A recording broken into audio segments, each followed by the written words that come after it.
Fourth teaser চলে এসছে Avengers Doomsday, যেটা আমি এক্ষুনি দেখলাম কিছুক্ষণ আগে। সেইটা নিয়ে এখন আমি কথা বলবো। খারাপ নয় টিজারটা, মানে থার্ড টিজারটা যে হাইপটা তুলেছিল সেইটা আমার মনে হয় ফোর্থ টিজারটা ঠিক ম্যাচ করতে পারে না। আমার মনে হয় যে থার্ড টিজারটা এর থেকে মানে ওই সাইক্লপসের মোমেন্টটা পিক সাইক্লপস ছিল, মানে এতদিন ধরে ফক্সের যত সিনেমা আছে তার মধ্যে পিক সাইক্লপস ছিল ওই মোমেন্ট। ফক্স ওটাকে ম্যাচ করতে পারেনি, সাইক্লপসের ওই মোমেন্টটাকে ম্যাচ করতে ফক্স পারেনি। এই টিজারটা খারাপ নয়।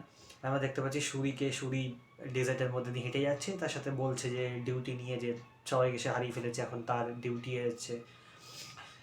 যেরকম একটা রাজার ডিউটি থাকে, তার নিজের ডিউটি আছে। এবং তারপরে আমরা রাজা দেখতে পাচ্ছি, ওয়াকান্ডা রাজা, যেটা ওয়াকান্ডা ফর এভার মানে ব্ল্যাক প্যান্থার 2-তে আমরা জানতে পেরেছি, মানে দেখানো হয়েছিল যে এমবাকো এখন রাজা। তো এমবাকোকে আমরা দেখতে পাচ্ছি এবং সে ইন্ট্রোডিউস করছে এবং বেন গ্রিম থাকে ইন্ট্রোডিউস করছে। এবং এতদিন পরে ফাইনালি চারটে টিজারের মধ্যে একটুখানি হালকা কমিক একটা টাচ আমার মনে হচ্ছে মার্ভেল অ্যাড করেছে।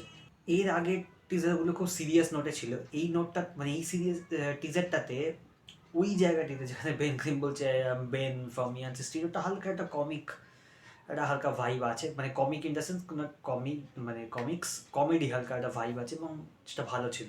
যেটা কিন্তু মানে ওই ক্লাসিক যেটা মার্ভেলের আমরা দেখতে পাই সিনেমার ক্ষেত্রে, যে অনেক কমেডি থাকবে সিরিয়াস মুভমেন্টসের সাথে, তো ওই কমেডিটা একটু অ্যাড করেছে, ভালো ছিল। এবং তারপরে অবভিয়াসলি নেইমারকে দেখতে পাই, নামোরাকে দেখতে পাই, তো একটু মোস্ট প্রবলি সিনেমায় থাকবে এবং মানে ভালো।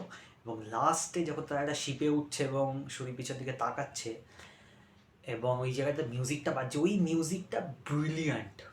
মানে ওই যে ওয়াকান্ডা, আই থিঙ্ক ওটা ওয়াকান্ডা ফর এভারের বিজিএম বা ধুম ধুম ধুম ধুম করে ওই যে ওই বিজিএমটা জাস্ট ব্রিলিয়ান্ট। ওই বিজিএমটা যারা ডোমসডেতে ঠিকভাবে ইউজ করে ব্রিলিয়ান্ট লাগবে সিনটা জাস্ট দেখতে থিয়েটারে। তো এই ছিল হচ্ছে fourth teaser, Wakanda's and Fantastic Four will be back in Avengers Doomsday. Obviously আমরা সেটা জানি, কিন্তু এখন প্রশ্ন হচ্ছে যে এই ডেজার্টটা কোথায় এবং এই ডেজার্টে বেন গ্রিম একা কী করছে, বাকি ফ্যান্টাস্টিক ফোরের মেম্বাররা কই, তারা কি তাহলে আসেনি এই আর্থে? কিন্তু থান্ডারবোল্টসের এন্ডে শিপে তো আমরা দেখেছিলাম যে তারা আসছে। তাহলে কি কোনোভাবে থান্ডারবোল্টসের আগে ওয়াকান্ডার সেখানে পৌঁছে গেছে? কারণ আমরা যেতে মানে যত এখন অব্দি জানা গেছে, স্যামের অ্যাভেঞ্জার্স আলাদা, থান্ডারবোল্টস আলাদা, ওয়াকান্ডার্স আলাদা। ওয়াকান্ডা কিন্তু অ্যাভেঞ্জার্সের পার্ট নয় বা থান্ডারবোল্টসের পার্ট নয়। ওয়াকান্ডার যেখানে আগে কী করে পৌঁছলো তারা তাহলে জানতো, কিন্তু ওয়াকান্ডার আশেপাশে ডেজার্ট আছে, ওয়াকান্ডা তো আফ্রিকাতে, বাট নেমোর কী করছে তাহলে? কারণ নেমোর তো নেমোরের সাথে ডেজার্টের কানেকশন নেই। নেমোর কী করে গেল ডেজার্ট? কেনই বা গেল? কী করে গেল না, প্রশ্ন হচ্ছে কেন গেল? সেইগুলো তো এখন না দেখলে বোঝা যাবে না অবভিয়াসলি। এবং তারপরে বাকি ফ্যান্টাস্টিক ফোরের মেম্বাররা কোথায়, সেটা একটা সব থেকে বড় প্রশ্ন এখন।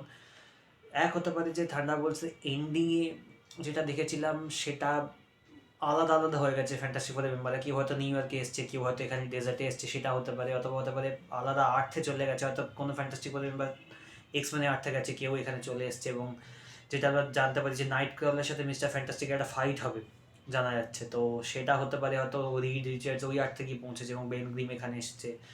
তো এটা একটা ব্যাপার, কিন্তু প্রশ্ন হচ্ছে বেন গ্রিমকে দেখে কেউ সেট হিসেবে নেয়নি প্রথমেই, তারা অ্যাজ এ হিরো বেন গ্রিমকে মানে ইন্ট্রোডিউস করছে। এবং বেনের কস্টিউম দেখে মনে হচ্ছে সে ক্র্যাশ ল্যান্ডিং তো করেনি। ক্র্যাশ ল্যান্ডিং করলে কস্টিউম তারা তো ক্লিন থাকে না। তো এইগুলো কিছু প্রশ্ন থাকছে, তারা কী করে চিনলো বেন গ্রিমকে, বা মানে ফার্স্টেই সঙ্গে সঙ্গে ইন্ট্রোডিউস করে এবং বুঝে গেল আরে তো বেন ভালো লোক। কারণ এখন অবধি ইনফিনিটি ওয়ার এন্ড গেম হয়ে গেছে, ততএব তারা জানে যে এক্সট্রা টেরিস্ট্রিয়াল বিংস এক্সিস্ট করে, তো অবভিয়াসলি স্পেস থেকে যে আসছে সে সবসময় ভালো, তার কোনো গ্যারেন্টি নেই। এবং বেনকে দেখতেও এরকম, তারা কী করে মেনে নিল? তাহলে এক হতে পারে যে কোনোভাবে হয়তো রিড বা সু তারা পৌঁছেছে নিউ ইয়র্কে এবং তারা বেন জানতে পারে যে বেন ডেজার্টে আছে, এবং তারপরে through through Thunderbolts and through স্যামের অ্যাভেঞ্জার্স ওয়াকান্ডান্সের খবর পেয়েছে অ্যান্ড তারা বেনকে নিতে গেছে, যদিও এটা খুব আমার মনে হয় এটা সম্ভব। বাকি তো এখন জানা যাবে যদি যখন ট্রেলার আসবে, সিনেমা আসবে, তখন তবে টিজার 5 and 6 যদি আসে, যেগুলো কোরিয়ান মিডিয়া থেকে আপডেট এসেছিল যে তার 5 and 6 number teaser Marvel rating করিয়েছে, তো যদি সেগুলো আসে পরে মঙ্গলবার এবং তারপরে মঙ্গলবার, তাহলে আরও কিছু জানা যাবে। তবে আমার মনে হয় একটা লোকি টিজার এবং ডক্টর ডুমের একটা টিজার দরকার ছিল।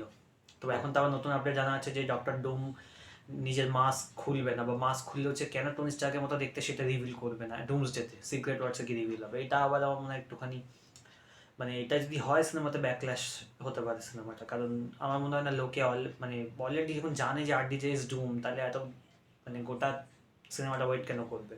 এবং ডোমসডে রুমার রান টাইম হচ্ছে 3 ঘন্টা 45 মিনিট। তো আমার মনে হয় না ওটা খুব একটা ভালো ডিসিশন হবে যদি একদম লাস্টে গিয়ে রিভিল হয়। বাকি এখন দেখা যাক যদি পরবর্তী টিজারগুলো আসে, তবে এখন অব্দি বেস্ট টিজার এক্সমেটটা ছিল।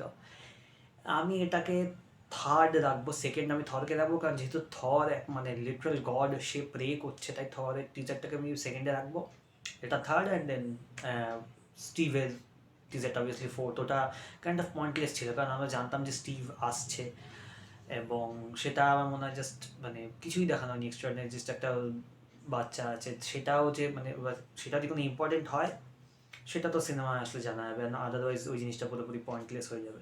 বাকি আপনাদের টিজটা কেমন লাগলো আপনারা জানান কমেন্টে, আর ভিডিও যদি ভালো লাগে তাহলে লাইক, শেয়ার, সাবস্ক্রাইব।